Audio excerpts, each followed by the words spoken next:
For only the second time in 2024, the UFC is hosting back-to-back events in front of a live crowd. And they're taking the Knockout King with them. My name is Angelo. This is We Want Picks, and I'm going to give you my bets for UFC St. Louis. But before I do, let me give you $50. This is affiliate marketing. The only thing you need to do is go to wewantpicks.com/bets, sign up with any one of our partners using our link, make a deposit, and we send you $50. It's affiliate marketing. You're going to use the link. Then they're going to pay me. They're going to say, thank you, Angelo. Here's some money for bringing me a customer. I'm going to slice off $50 of that and give it right back to you. And this isn't like deposit match money. This is real money from my bank account to yours. We'll send you money through Cash App, PayPal, or Venmo. WeWantPicks.com/bets. Use the link, make an account, make a deposit, and we send you $50 as a thank you. Before we talk about UFC St. Louis, let's look at the success that was last week. I had a very good night at UFC 301. And it was a pretty chalk-heavy card, but we avoided some landmines. We did run into one with Vitor Petrino, and that is the one and only bet that I missed on this card. I gave you a 31% return on investment, which if you know math, you know that is pretty successful. The William Gomez bet was canceled because that fight was scrapped after weigh-ins. And then obviously the Jose Aldo inside the distance decision no action bet was refunded. But all in all, a very successful night, one of many this year. We are up good money this year. And let's continue to ride that train into UFC St. Louis. Before we talk about the bets, why don't you go ahead and become a premium? It's freaking $10. The pitch is ridiculous. It's $10 a month. You get tools, insight, bets, round line leans. You get everything you have ever needed heading into a fight week. One of those tools is the line movement tracker. This card specifically, UFC St. Louis, there are more underdogs that flip to favorites than any other card in 2024. And you can see all the opening odds, all the current odds for every single fighter on every single card. You're also going to get detailed data, metrics, and analytics. I am filming this before the takedown and significant strike prop bets drop. Once those drop, if you use DraftKings or BetOnline, I think a few other books have them. Once those drops, you very easily can look at this spreadsheet, see somebody's takedown accuracy versus the takedown defense, see how many strikes somebody gets hit with, how many strikes their opponent lands. And you can use that data within seconds to hop onto those prop bets.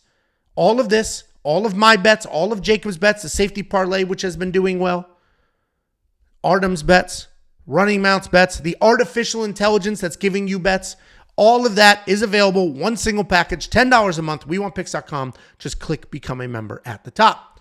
Let's talk about UFC St. Louis. This is a weird card. There's a lot of fights where on the surface I say, oh, this is an easy fight. Vyacheslav Borshev should kick the absolute shit out of little baby boy Chase Hooper. Then you look at it a little closer, you're like, Chase Hooper's not a little baby boy anymore. Chase Hooper is going to be the most dangerous grappler that Vyacheslav has ever fought.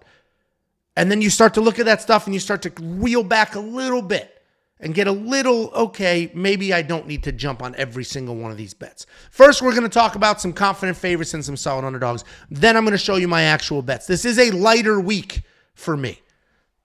There's some spots that I absolutely love, and then there's some sketchy spots that I'm trying to avoid because the goal here is to make money every week. That's the goal. Have some fun and make some money. And you can't do that just chasing like crazy. So let's talk about some confident favorites. I think Sean Woodson is an underrated favorite on this card. And certainly he's 2-1 with the odds. But I don't think enough people are on Sean Woodson. I think Sean Woodson smokes Alex Caceres.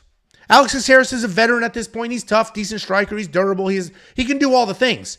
But Sean Woodson has shown us that he's a very good striker. He's shown us that his takedown defense is excellent.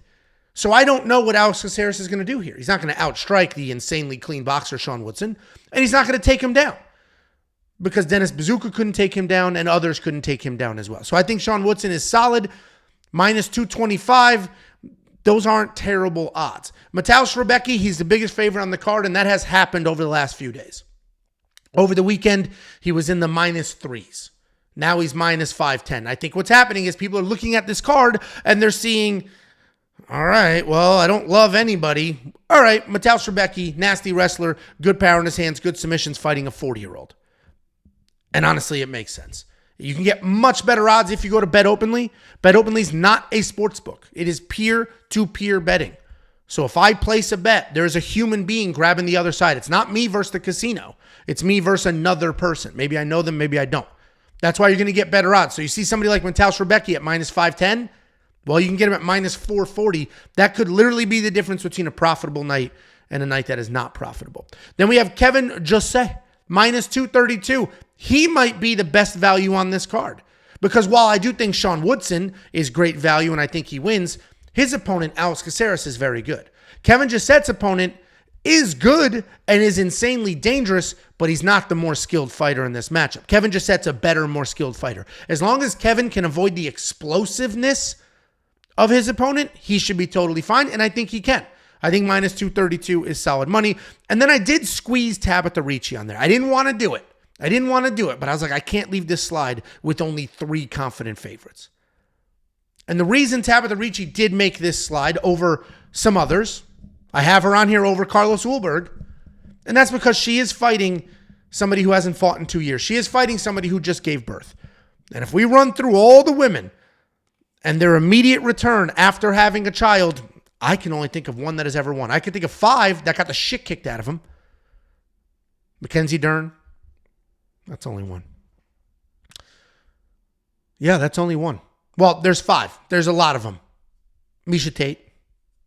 Who else got the crap beat out of him after having a kid? There's a whole bunch. And the reality is Tabitha Ricci is still a very good fighter. She may not be the better fighter in that matchup, just straight up raw skills and ability. But once you factor in her age, once you factor in her activity, once you factor in her opponent's inactivity, you got to go Tabitha Ricci here, minus 140. You're still going to get some decent odds on her. As we go through this, we'll think of some other women that showed up and got the piss beat out of them after having a child. Solid underdogs. JJ Aldrich. I think JJ Aldrich is a fantastic underdog here. She had a little bit of a blip last year where she lost a couple fights in a row that she never should have lost. Never should have lost those fights. And people lost faith in her after that. She's been putting it together. She beat Montana De La Rosa on short notice. She's got 2 nice wins in a row. Went through some adversity in one of those wins and still came back and won.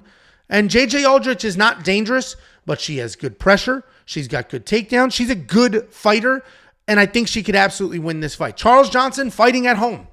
In his last fight, Charles Johnson, after he survived almost being finished a few times, in that fight, he looked like he could be a world champion. He looked spectacular. His offensive wrestling was great. His defensive wrestling was great. His striking was there. He had submission attempts. After he weathered that early storm, he looked fantastic. I think he's a good dog here. I personally am on the other side, but he is fighting at home. And if I knew for a fact that Charles Johnson that just fought in his last fight was the one showing up here, I would pick him. I would bet on him. I don't know that for a fact, which is why I'm a little weary, but Charles Johnson's a solid underdog. So is Nursultan Ruziboyev. My one and only concern with Nursultan here is the weight cut.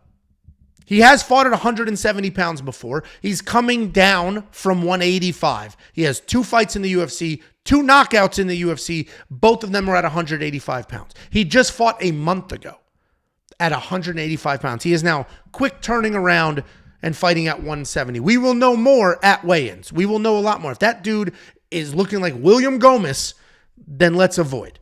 But if he shows up happy, ready to go, that might be worth a look. He is an underdog here, and I get it. Joaquin Buckley has looked better than ever at 170 pounds.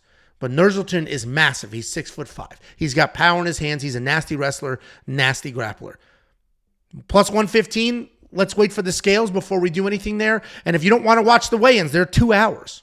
If you don't want to watch the weigh-ins, it's okay. We have you covered. We have Minty Bets. Yes, the Minty Bets that is on the ESPN broadcast. She does a full weigh-in recap for We Want Picks. She touches on every fight, who was first on the scale, who was last, who looked good, who looked bad.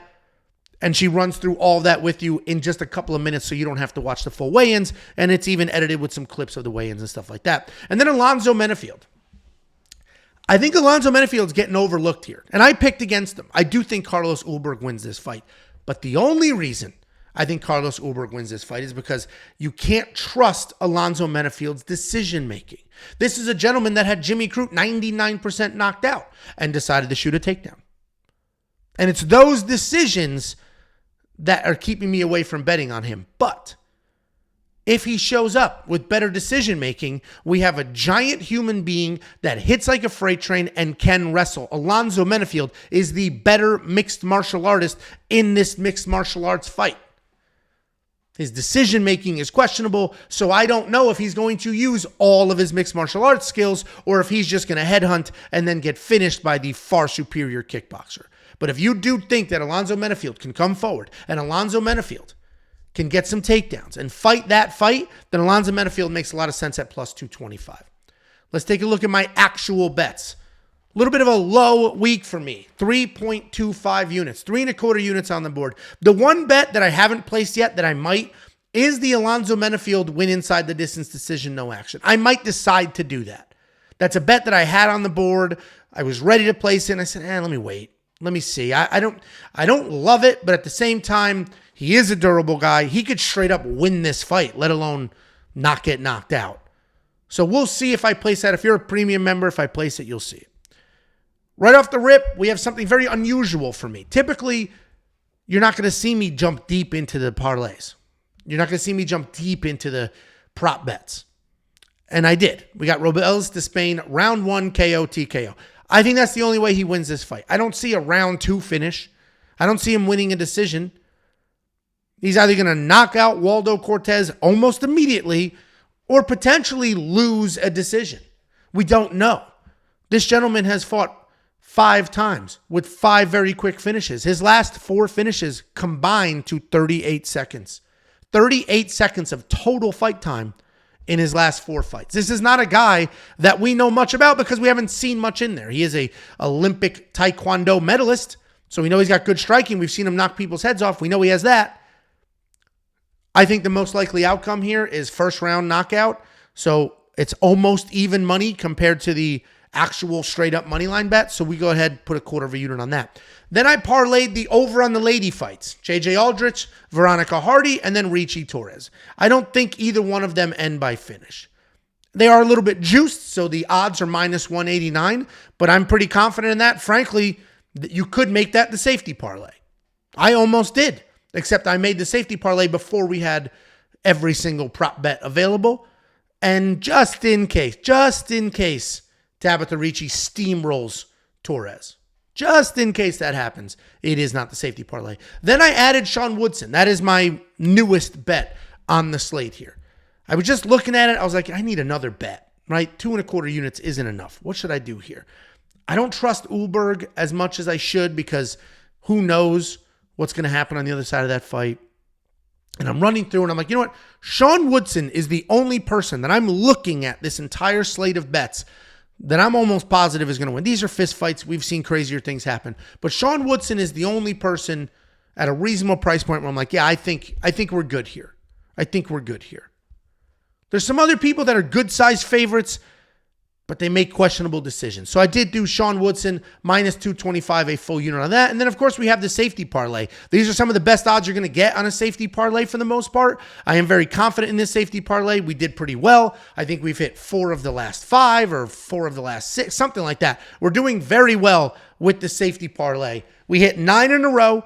Then we had a little bit of a skid there with a couple losses, a win, a couple losses, and now we seem to be back on track. If you want to unlock the safety parlay, the bets, the round line leans, the confidence picks, the artificial intelligence, the tools, the data, the insight, all of that is in one single package, $10 a month. Just go to WeWantPicks.com and click Become a Member. I'm going to give you one of Jacob's bets, but he's got a whole bunch of others chilling on the website, waiting for premium members to take a look.